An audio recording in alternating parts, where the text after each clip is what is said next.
A common problem a lot of people have in this day and age is a lack of experiences. Experiences triggers new memory. So before I continue and dive in, I apologize up front for my voice being faded. This is a new environment for me to adapt to and acclimate myself to, because I visit here all the time, right? I'm in Oahu. I visit here all the time, and now it's my new residency, and it's more than just 2 weeks.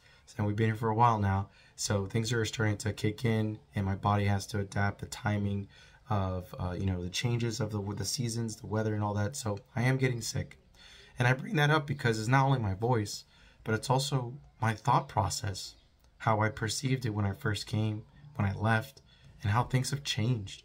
And that also means that if I am to continue growing and pursuing my dreams, I too have to change. Now, the changes that occur are within my power and my choice in which direction. Change to say, hey man, this is impossible, this is unlikely, or to change in the direction and saying that I can do this. This is no problem. This ain't nothing on me. You get what I'm saying?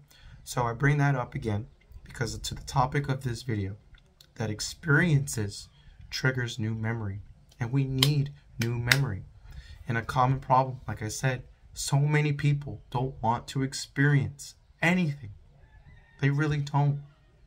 They rather just have things familiar and be within what people say the comfort zone.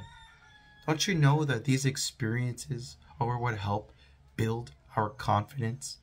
These experiences are things that we can use as power. Man, my goodness, I have not at all talked about this in my channel, and I'm so delayed on so many levels, but I promise you, if you're subscribed and you're watching my videos and you truly want to enhance yourself as a human being, there's a lot that I have not shared with many people.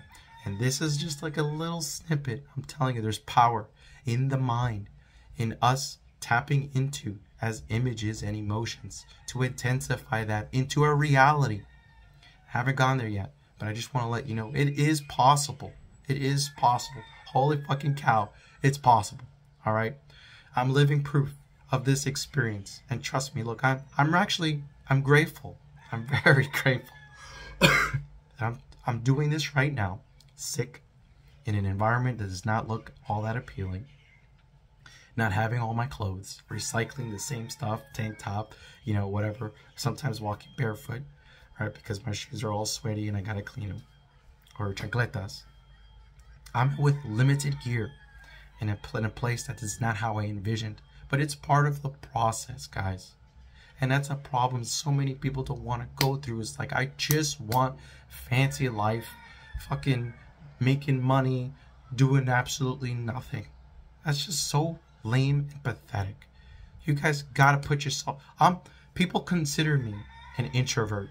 All my clients consider me an extrovert. What? Who cares? You get what I'm saying? I know me, and that's all that matters. When I work with people, I'm there. I'm right there. You get me? My clients can vouch for me. I am that confident. When you and I are working with one another, we're talking, my phone's gone, unless it's an emergency, they know that. But my phone's gone. My watch will notify me or something. But me and them, right here, you talk, I listen. I work with you, I push you, I encourage you. I support and encourage you. I do what I can, and they know this. I do what I can to live and breathe my philosophy, the Tao of Iron. Okay? And I truly believe that people can greatly benefit from it. And one of the things that we talk about with the Tao of Iron and developing the 4 pillars is experience, man. You got to have experiences and stop limiting yourself. If someone invites you to go out and you say no, okay, you may have your reasons. They may be valid. But if it's because of your insecurities, or that you don't know how people might interpret you, or that they might say this and that about you, you are interfering with yourself. And that's rule number 1 with the Tao of Iron's learning and teachable development.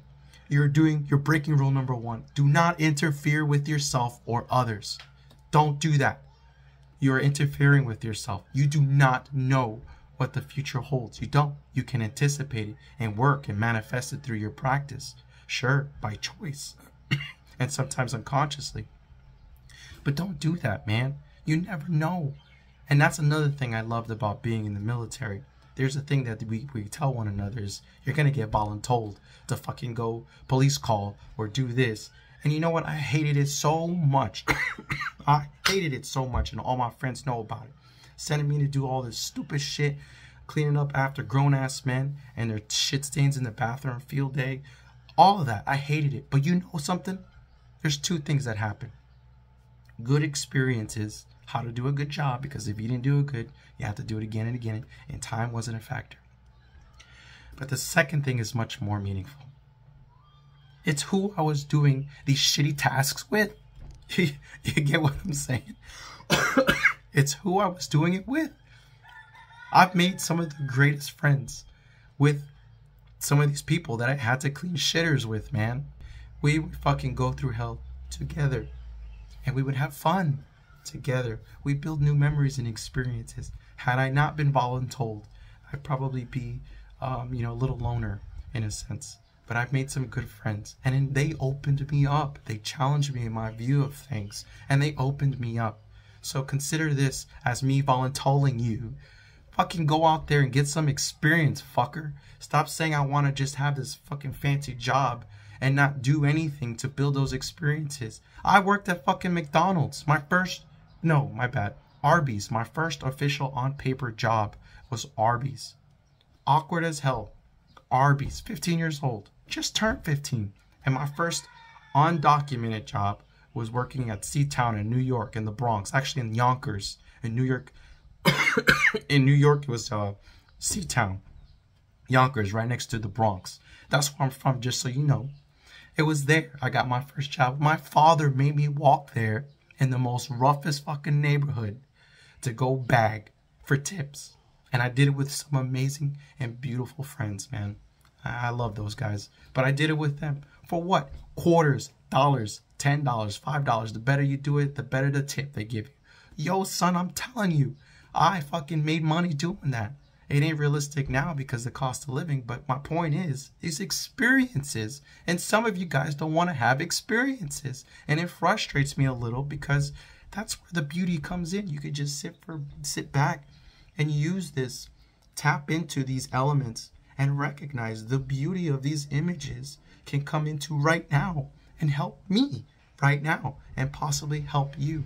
So I told you to fucking go out there and get some experience. Start anywhere with a job, work at Starbucks, learn how to communicate effectively. Don't like it there? Okay, guess what? 3-6 months later, you have the credentials, you have the experience.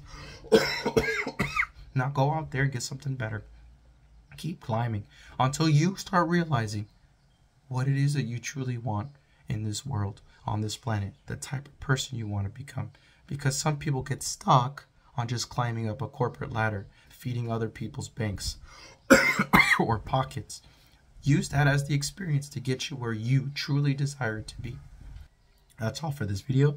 Thanks so much for watching and taking the time supporting this channel.